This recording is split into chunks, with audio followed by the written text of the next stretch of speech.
آج آپ میدان عرفات میں آئے ہیں، یقیناً یہ دیکھیے، لیکن ایک دل میں تڑپ کو پیدا کیجئے، پھر اللہ اس میدان میں آپ معافی کا اعلان فرماتے ہیں۔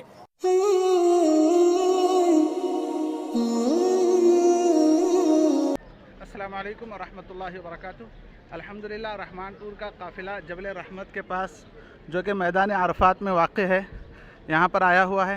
دیکھیں یہاں پر ایک بورڈ لگا ہوا ہے جبل رحمت کا، مرحباً بکم فی جبل الرحمہ، یعنی جبل رحمت کے پاس آپ کا ویلکم ہے، آپ کا استقبال ہے۔ اس طرح یہاں پر ایک بورڈ لگایا گیا ہے، اور الحمدللہ دیکھیں ہمارا پورا قافلہ، کچھ ساتھی یہاں پر ہیں اور کچھ ساتھی یہاں پر آگے رکے ہیں۔ تو انشاءاللہ جبل رحمت کے سلسلے میں مزید تفصیل ہمارے حاجیوں کو بتائی جائے گی۔ ہمارے ساتھ ایک معلم ہے جو عالم دین بھی ہے ماشاءاللہ۔ آپ کے علم میں ہونا چاہیے کہ جبل رحمت میدان عرفات میں واقع ہے، اور میدان عرفات وہ جگہ ہے جہاں پر حج کے موسم میں تمام حاجیوں کا آنا لازمی ہے۔ اگر کوئی میدان عرفات میں نہیں آتا ہے تو اس کا حج ہی نہیں ہوتا۔ یہ ہے جبل رحمت، یعنی رحمت کا پہاڑ۔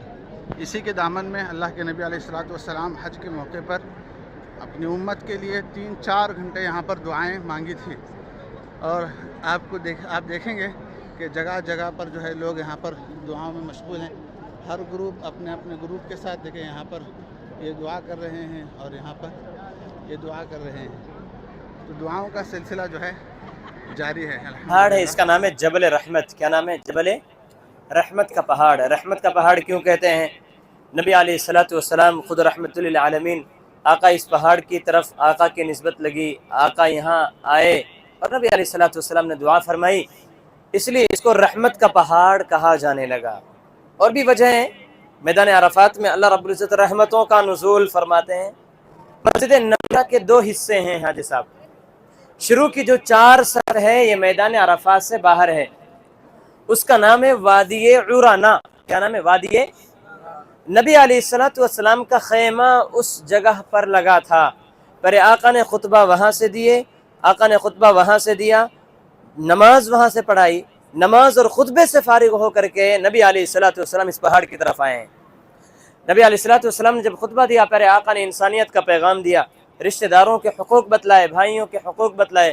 نبی علیہ الصلوۃ والسلام نے صحابہ سے پوچھا، کیا میں نے تم تک وہ ساری چیزیں پہنچا دی جو میں لے کر کے آیا ہوں؟ سارے صحابہ نے ایک زبان ہو کر کے کہا، نعم قد بلغت الرسالہ وادیت الامانہ ونصحت الامہ۔ اللہ کے رسول، آپ نے پیغام پہنچا دیا، جو امانت آپ لے کر کے آئے تھے آپ نے ہمارے سپرد کر دی۔ آقا نے فرمایا، فلیبلغ الشاہد الی الغائب، بس جو حاضر ہے وہ غیر حاضر لوگوں تک میری باتوں کو پہنچا دے۔ پھر آقا نے آیت پڑھی، الیوم اکملت لکم دینکم واتممت علیکم نعمتی ورضیت لکم الاسلام دینا، جس کا ترجمہ یہ کہ آج دین مکمل ہو گیا۔ جب یہ خطبہ آقا نے دے دیا، اب نبی علیہ الصلوۃ والسلام سارے صحابہ کو لے کر کے اس پہاڑ کی طرف آئے ہیں۔ میرے آقا جب اس پہاڑ کی طرف آئے، صحابہ کی تعداد تھی 1,24,000۔ کتنی تھی؟ قریب 1,24,000 کا مجمع صحابہ کی تھی۔ اس کی وجہ تھی نبی علیہ الصلوۃ والسلام جب حج کرنے آئے، پہلے آقا نے خطوط بھیجے تھے کہ بھئی آپ کو شرکت کرنا ہے، تو لوگ اس وجہ سے بھی آئے کہ آقا نے بلایا ہے، آقا نے بلایا ہے۔ خیر ایک بہت بڑی تعداد، اسی لیے حکومت نے یہ حصہ جو بنایا ہے یہ کھڑے ہونے کے لیے بنایا ہے۔ یہ گول سا جو آپ دیکھ رہے ہیں، یہاں خیمے نہیں لگتے، یہ فوارے ہیں، یہ پنکھا بھی چل رہا ہے لیکن اس میں سے پانی بھی گرتا ہے جس کو ہم فوارے کہتے ہیں۔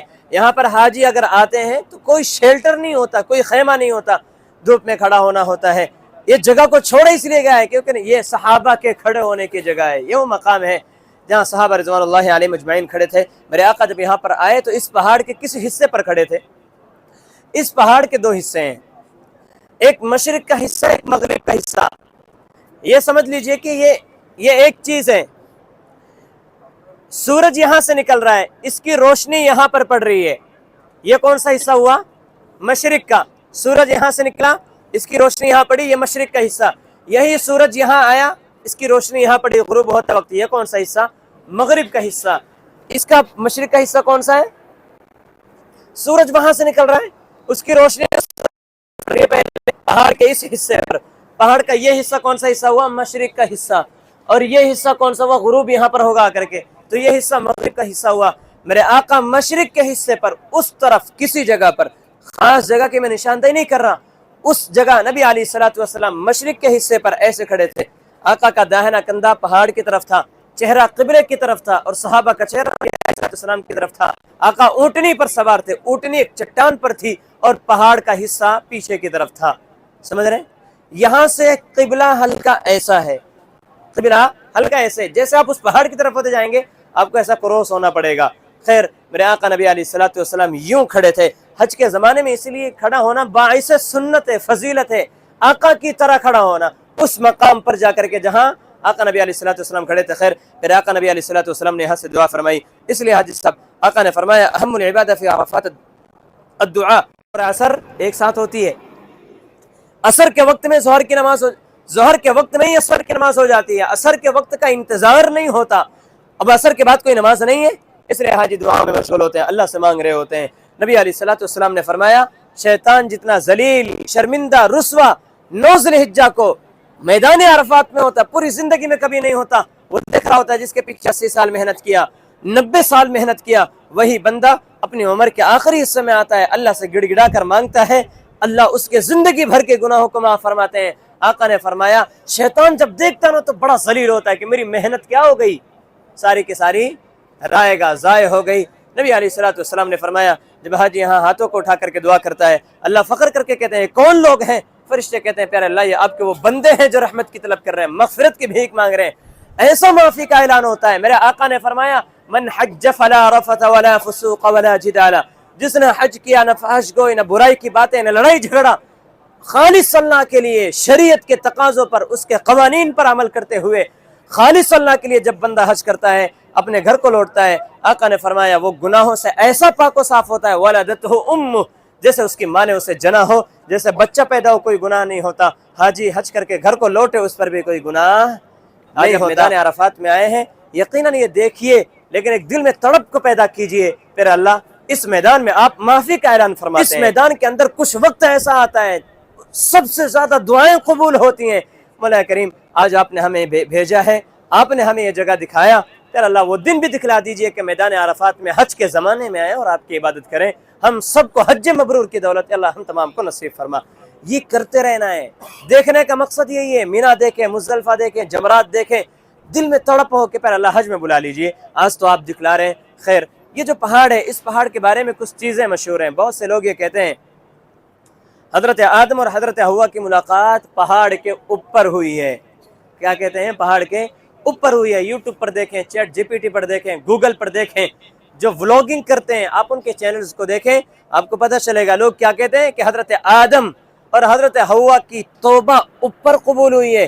اور ریفرنس میں دلیل میں کیا کہتے ہیں, یہ جو پلر لگا ہے نا وہ اسی لیے لگا کیونکہ وہاں حضرت آدم اور حضرت حوا ملے ہیں. اس کا ایک بہت بڑا نقصان یہ ہوا, ہم ہیں بیان کرنے والے, آپ ہیں سننے والے, آپ کو عقیدت اور محبت آنی ہی ہے.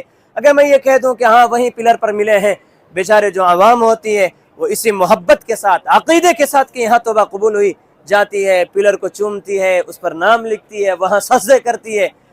یہ ایک برائی پیدا ہوئی, ایک غلط چیز پیدا ہوئی. یاد رکھیے کسی بھی تاریخ کوئی بھی تاریخ کی کتاب اس بات کو بیان کرنے سے خاموش ہے کہ حضرت آدم اور حوا اوپر ملے ہیں.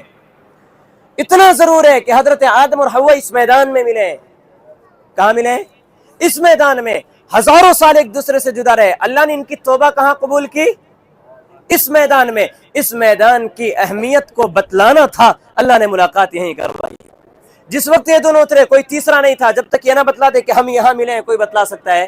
نہیں بتلا سکتا. جب تاریخ میں ذکر نہیں, میرا خیال ہے پھر ان چیزوں کو بیان کرنا ایک ناانصافی ہوگی تاریخ کے ساتھ. خیر حضرت آدم اور حضرت حوا کی ملاقات اس میدان میں ہوئی ہے. پورا میدان قبول کا میدان ہے. اس چیز کی اہمیت کو بتلانا تھا, اس لیے اللہ نے ان دونوں کی ملاقات یہاں کروائی, تو وہ یہاں پر قبول ہوئی ہے. رہا مسئلہ کہ اس پہاڑ پر پلر کیوں لگا ہے, اس کی بھی وجہ ہے. آقا کے بعد 4 خلافتیں چلی ہیں. کتنی؟ خلافت راشدہ, خلافت بنو امیہ, خلافت عباسیہ, خلافت عثمانیہ, خلافت شاہ گزرا ہے جس کا نام ہے ابو جعفر منصور. سب سے زیادہ جگہوں کو جس نے محفوظ کیا ہے وہ ابو جعفر منصور ہے. مدینے میں مسجد غمامہ ہو, مسجد علی ہو, مسجد ابو بکر ہو, سب اگر کسی نے اس جگہ کو محفوظ کیا ہے مسجد ابو جعفر منصور تھا. ابو جعفر منصور نے اپنے دور میں اس بات کو محسوس کیا. ذرا کتنا 100 سال پیچھے جائیے, زیادہ نہیں 50 سال پیچھے جائیے. اس میدان میں کیا تھا؟ کچھ تھا؟ پورا چٹیل میدان. اس میدان میں 3 پہاڑ تھے, جبل رحمت, جبل نابت اور نبیت. ایک پیچھے اس کے ایک اور پہاڑ ہے بالکل اسی جیسا ہے. 3 پہاڑ تھے. ابو جعفر منصور نے خوف محسوس کیا کہ اگر اس پہاڑ پر پلر اور کوئی نشانی نہ لگی تو آگے چل کر کے لوگ پریشان ہوں گے کہ وہ پہاڑ کون سا ہے جس کے نیچے آقا نے دعا فرمائی ہے. ایسا مارک اور نشانی کے اس پہاڑ پر پلر کو ابو جعفر منصور نے لگایا تھا. اس کی تاریخ لکھی ہوتی ہے, سامنے بورڈ لگا ہوگا, وہاں پر بھی اعلامن, ایسا مارک اور نشانی کے اس پہاڑ پر پلر کو لگایا گیا ہے. خیر, تو اس لیے پلر لگائے, اس لیے نہیں لگا کہ ان دونوں کی ملاقات یہاں پر ہوئی ہے. ایک دوسری بات یہ آتی ہے کہ اللہ رب العزت میدان محشر کو اس میدان میں قائم فرمائیں گے. ایسا کہ جیسا کہ آپ لوگ بھی سنتے ہیں, سنا ہوگا, یاد رکھیے گا, صحیح روایت سے, صحیح سند سے میدان محشر کا لگنا میدان عرفات میں ثابت نہیں ہے. کہاں لگے گا؟ ملک شام کے اندر, سیریا جس کو ابھی کہتے ہیں. صحیح روایتوں سے میدان محشر کا ملک شام میں لگنا ثابت ہے. ہاں, یہ مثال دی جاتی ہے کہ میدان محشر میں ویسے کھڑے ہونا ہے جیسے میدان عرفات میں لوگ اللہ کی طرف نگاہ لگائے ہوئے جمائے ہوئے کھڑے ہوتے ہیں. خیر, جس طرح میں اب تو خیر سہولیتیں اتنی ہیں, ہر جگہ پانی مل رہا ہے پینے کا, اوپر سے پانی میں ڈالا جا رہا ہے, پولیس پانی ڈال رہی ہے. پہلے زمانے میں یہ سب کچھ نہیں تھا, پیاس کی شدت میدان محشر کا منظر قائم ہوتا تھا. تو یہ مثالیں دی جاتی تھیں. خیر, آج آپ اس میدان میں آئے ہیں, خاص اس میدان کی اہم چیز دعا کرنا. مختصر دعا کر لیں, پھر انشاءاللہ ہم اپنی گاڑی کی طرف چلیں گے. اللہ مانا کہ ہم بہت بڑے مجرم ہیں, کہ اللہ انت انا انت العواد بالمغفرہ وانا العواد بالذنب. آپ تو آپ ہیں, آپ بار معافی کرتے ہیں, بار بار ہم گناہ کرتے ہیں. پھر اللہ آج آپ کے دربار میں آئے ہیں, پھر اللہ اس دھوپ میں کھڑے ہو کر کے یہ مجمع آپ کے سامنے ہاتھوں کو پھیلایا ہوا ہے. پھر اللہ بہت سے جوان ہیں, ہمارے اٹھے ہوئے ہاتھوں کو فرما لیجئے, ہماری معافی فرما دیجئے, مغفرت کا نزول فرما دیجئے.